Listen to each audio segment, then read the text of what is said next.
Selam arkadaşlar. Bu ormanın bu derinliklerinde, bu ıssız ormanda, Kamboçya'da ne yapıyorum? Buraya gelmemdeki sebeplerden bir tanesi, size bugün bir şey anlatmak istiyorum. Anlatmak istediğim şu, ormanda bir sürü meyveler var, bitkiler var, mavi, yeşil, kırmızı. Şimdi bu etapta bulamadım da böyle cins şeyler var, güzel görünen şeyler.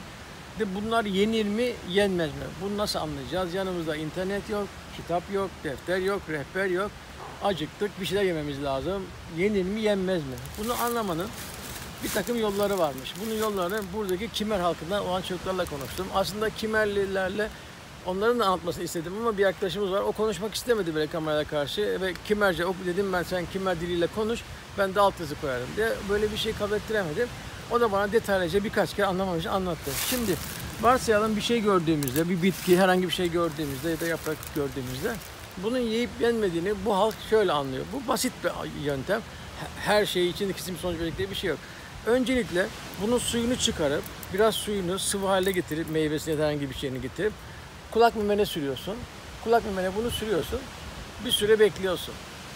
Kulak memende herhangi bir kızarıklık, herhangi bir yanma yoksa o zaman ikinci aşamaya geçeceğiz. Yani sadece bu yetmiyor. Burayı atlattık. Şimdi diyelim ki sürdük. Ben bunu öyle uydurmadan aldım elime.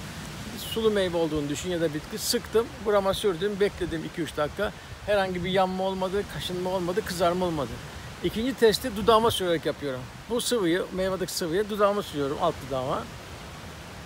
Bekliyorum ama yalamadan, dilime sürmeden böyle bekliyorum.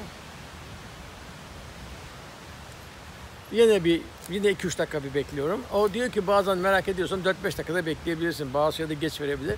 Ama 2-3 dakikada belli eder diyor zaten, zehirli, yenmeyecek olan şeyse. Dudağıma sürüyorum. Gene bekliyorum. Gene bir tepki olmadı. Ondan sonra 3. aşamaya geçiyoruz. Bundan sonra da bu sıvıyı alıp göz kapağıma sürtüyorum. Göz kapağımın şurasına sürtüyorum bu sıvıyı. Islanacak burası, böyle ıslanacak. Bekliyorum. Tekrar bekledim. Gene bir yanma olmadı. Eğer kulağımda kızarma olsaydı hemen bırakmalıydım testi. Ama burayı geçti, dudağımda yanma oldu. Yani kızarma oldu. Hemen bırakmalıydım testi. Bunu yaptım, olmadı. Bunu yaptım, olmadı. Göz kapağıma sürdüm. Bekliyorum birkaç dakika. Gene bir kızarıklık, bir yanma, birkaç şey olmazsa bu da hapur hapur yiyebilirsin. Bu bir test. Burada çok dikkat edilmesi gereken bir şey var. Sen bu testi yaptın, bu yenebilir dedin.